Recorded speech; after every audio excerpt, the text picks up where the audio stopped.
महाशुक्र नामक देवलोक में 16 सागरोपम काल तक दिव्य सुखभोग का अनुभव किया।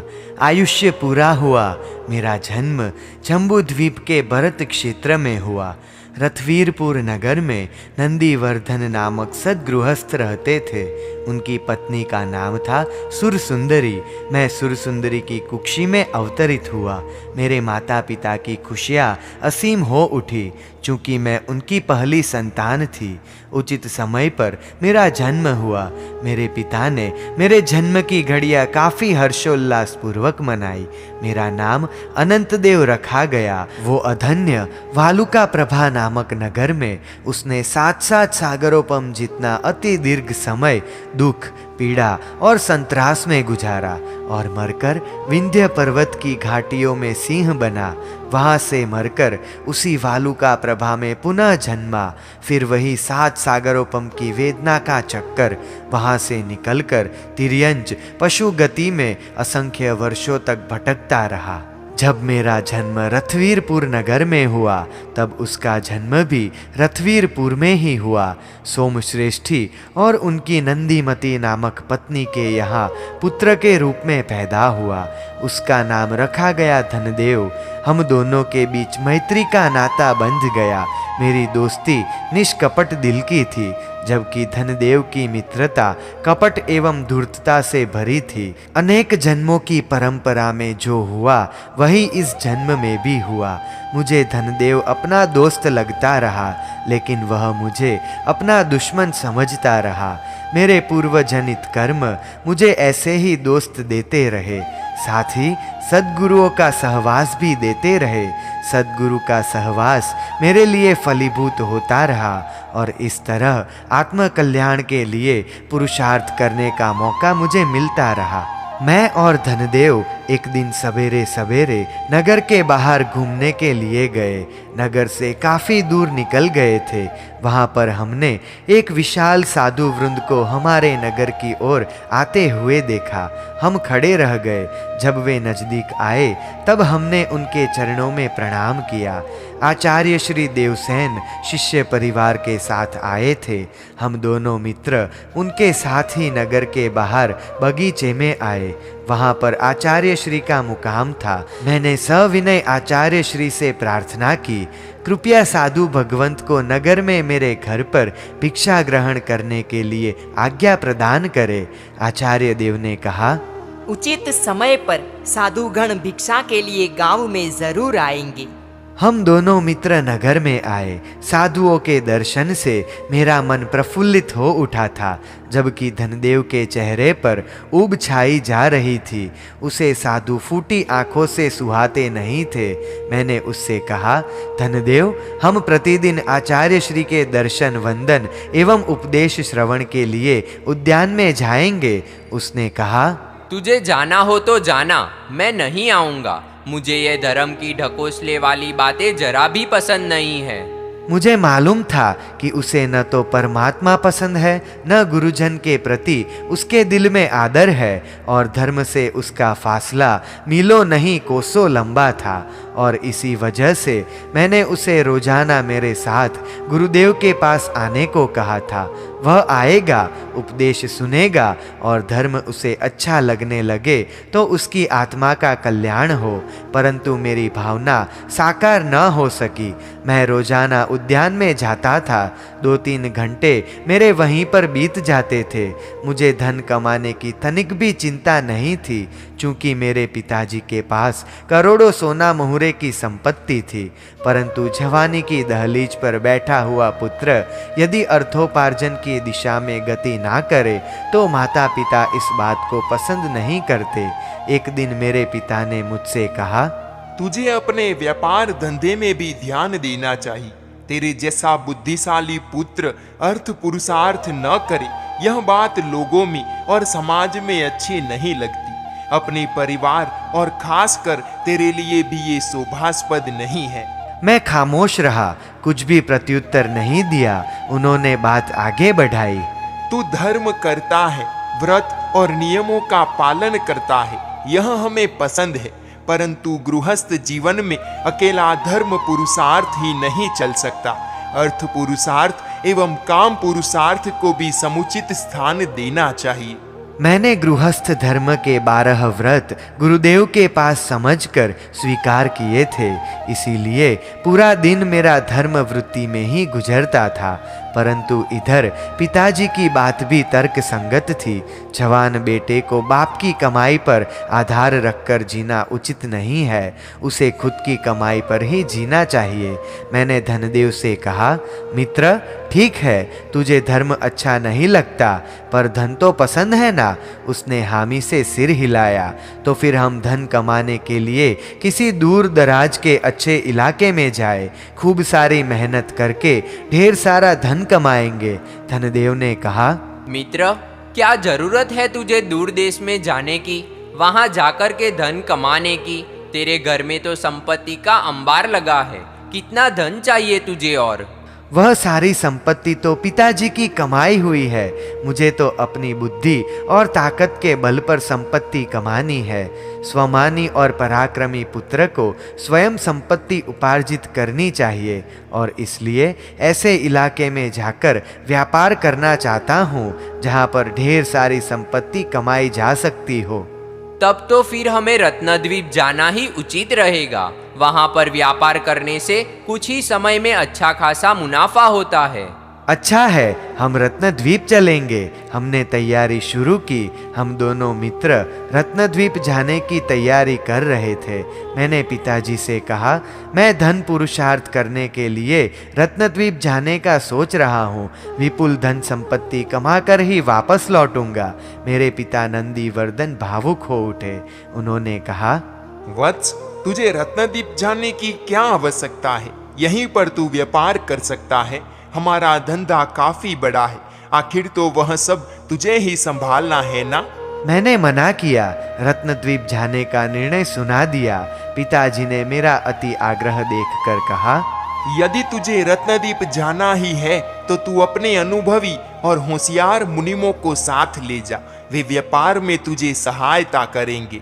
मुझे किसी की भी आवश्यकता नहीं है। मैं अपने ही बलबूते पर अर्थोपार्जन करूंगा। मेरे साथ धनदेव आ रहा है। हम दोनों मित्र साथ में जाएंगे और साथ में ही लौटेंगे। हम दोनों मित्रों ने व्यापार के लिए आवश्यक रत्न और भोजन सामग्री साथ लेकर यात्रा शुरू की। हम सकुशल रत्नद्वीप पहुंच गए। वहां पर धनदेव ने मुझसे कहा, हम यहाँ पर साथ साथ में व्यापार नहीं करते हुए अलग अलग व्यापार करें। जो तू कमाए वह तेरा, जो मैं कमाऊँ वह मेरा, ताकि भविष्य में हमारे बीच किसी भी तरह का वाद विवाद या मनमुटाव की नौबत न आने पाए।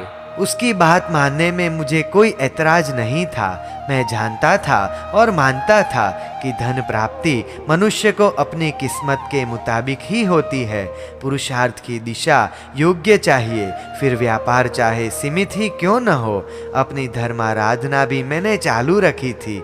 इधर व्यापार चालू किया और धीरे धीरे अच्छा जमने लगा। 2 साल में तो मेरे पास काफ़ी धन एकत्र हो गया था।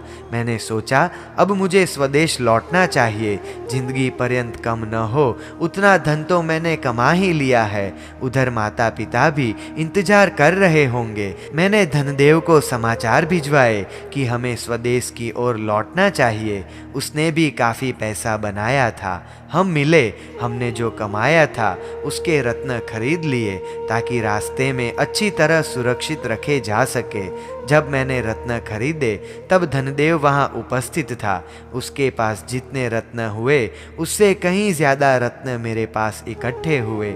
उसके ईर्ष्या वाले स्वभाव के कारण उसे जलन होने लगी। हमने रथवीरपुर की ओर प्रयाण आरंभ किया। रास्ते में आने वाले गांवों की धर्मशालाओं में हम संध्या की वेला में मुकाम करते, रात्रि को आराम करते, सवेरे भोजन वगैरह से निपटकर आगे की यात्रा पर निकलते। यह हमारा रोज का क्रम हो गया था। कभी बहुत ज़्यादा थकान लगी हो और अच्छा गांव मिल जाए तो 2 दिन भी मुकाम कर लेते थे। धनदेव को रसोई पकानी आती थी, अतः वह भोजन बना लेता और मैं इधर उधर के दूसरे काम निपटा देता। यो हमारी पदयात्रा चल रही थी अपने गंतव्य की ओर। इस तरह हम स्वस्तिमती नामक नगरी में पहुँचे। गांव अच्छा था। मैंने धनदेव से कहा, आज मनपसंद भोजन बनाना, यहाँ हम कुछ दिन रुकेंगे। जब से हम रत्नद्वीप से निकले थे तब से धनदेव के दिमाग पर लालच का भूत सवार हो चुका था। वह मेरे रत्नों को हड़प जाने की फिराक में था। वह तरह तरह की युक्तियाँ प्रयुक्तियाँ लड़ाता, पर उसे सफलता हाथ नहीं लग रही थी। कभी मुझे उस पर हंसी आती थी तो कभी मेरे मन में करुणा उभर आती थी। कभी उसने मेरे रत्न छुपा दिए पर वह कामयाब नहीं हुआ। मैंने रत्न खोज निकाले।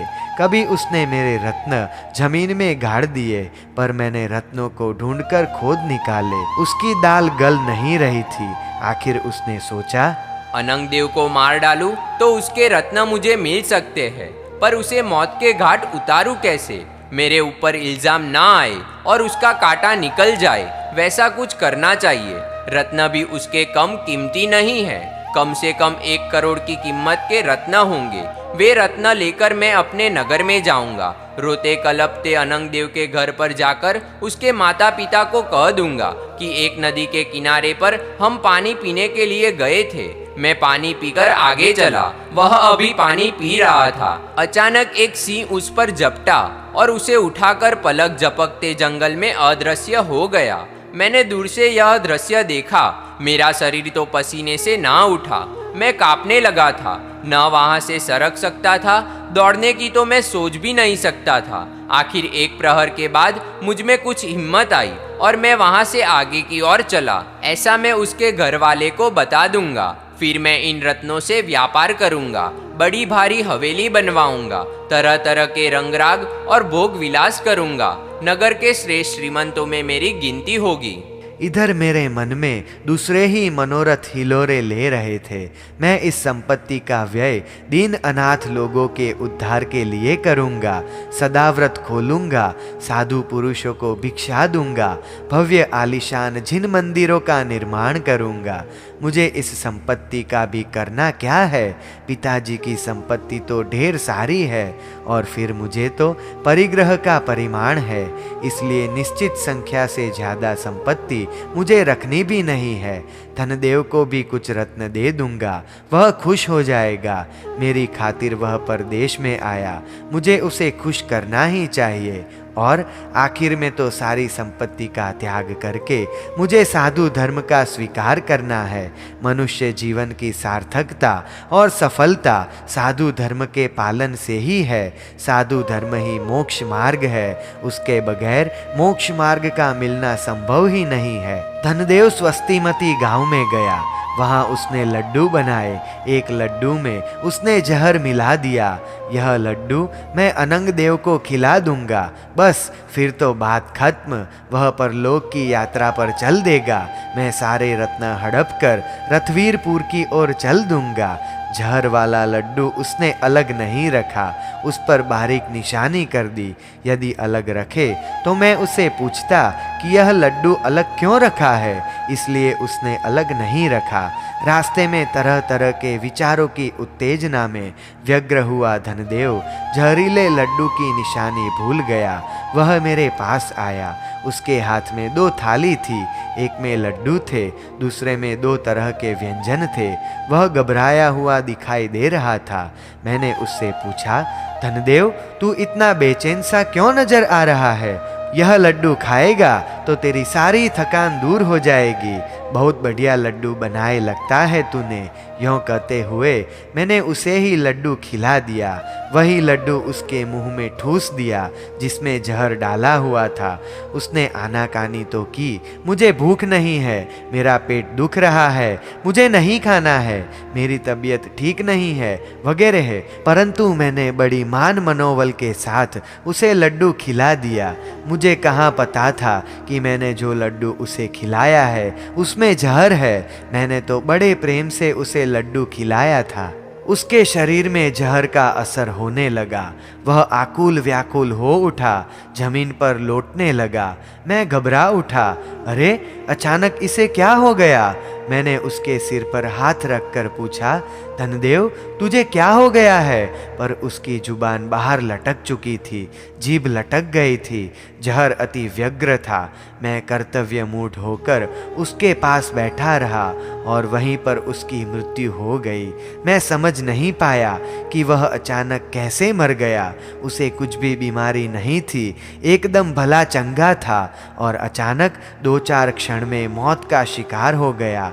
उस धर्मशाला में अन्य यात्री भी थे। मैंने उन्हें हालात से अवगत करवाया, सारी बात बताई। हम सब ने इकट्ठे होकर उसके मृतदेह का अग्नि संस्कार किया। दिल में दर्द, पीड़ा और विलाप भरकर मैं आगे बढ़ा। धनदेव के रत्न मैंने अपने साथ ले लिए थे। गांव में जाकर उसके पिता को उसके रत्न देकर सारी बात बता दूंगा, यूँ सोचकर मैं चला जा रहा था। कुछ दिनों में मैं रथवीरपुर नगर में पहुंच गया। मैं अपने घर पर पहले नहीं गया, परंतु सीधा ही धनदेव के घर पर गया। उसके पिता सोमश्रेष्ठी से सारी बात कही। धनदेव की आकस्मिक मृत्यु की बात करते हुए मेरी आंखें छल छला उठी। धनदेव के रत्न सोमश्रेष्ठी को दे दिए। मैंने अपनी ओर से 5 रत्न भी उन्हें दे दिए। मैं अपने घर पर पहुंचा। मेरे माता पिता एकदम प्रसन्न हो उठे मुझे अचानक आया देखकर। मैंने अपनी कमाई से सारे रत्न पिताजी को दे दिए। मेरा मन वैसे भी विरक्त हो चुका था। मुझे लगा कि अब गृहवास में रहना मुश्किल है। धनदेव की आकस्मिक मृत्यु ने मेरे समूचे अस्तित्व को हिलाकर रख दिया था। मृत्यु कहीं पर भी और कभी भी आ सकती है, बिना कोई पूर्व सूचना या आभास दिए हुए। बेचारा धनदेव न तो साधु धर्म पा सका, न गृहस्थ धर्म को अपना सका और यूं ही परलोक की लंबी यात्रा पर निकल गया। उसका मानव जीवन व्यर्थ हो गया। मुझे अपना जीवन व्यर्थ नहीं गंवाना था, सार्थक करना है जीवन को। जल्दी गुरुदेव के पास जाकर साधु धर्म का स्वीकार करना है। मैंने माता पिता की इजाज़त ली, काफ़ी दान दिया, अनेक विध सत्कार्य किए और मेरे परम उपकारी गुरुदेव आचार्य श्री देवसेन की खोज करवाई। मेरे पिताजी ने उनसे विनती की, वे रथवीरपुर में पधारे। मैंने उनके चरणों में प्रार्थना की, गुरुदेव यह गृहवास अनेक अनर्थों से भरा पड़ा है। आयुष्य बड़ा चंचल है, मृत्यु निर्दय है। ऐसी स्थिति में मैं विरक्त बना हूँ। मुझे साधु धर्म प्रदान करके मेरा उद्धार कीजिए। मैंने साधु धर्म अंगीकार किया, साधु धर्म का भली भांति पालन किया। काल धर्म के पश्चात प्राणत नामक देवलोक में मेरा जन्म हुआ। धनदेव मृत्यु के पश्चात पंक प्रभा नामक नगर में उत्पन्न हुआ।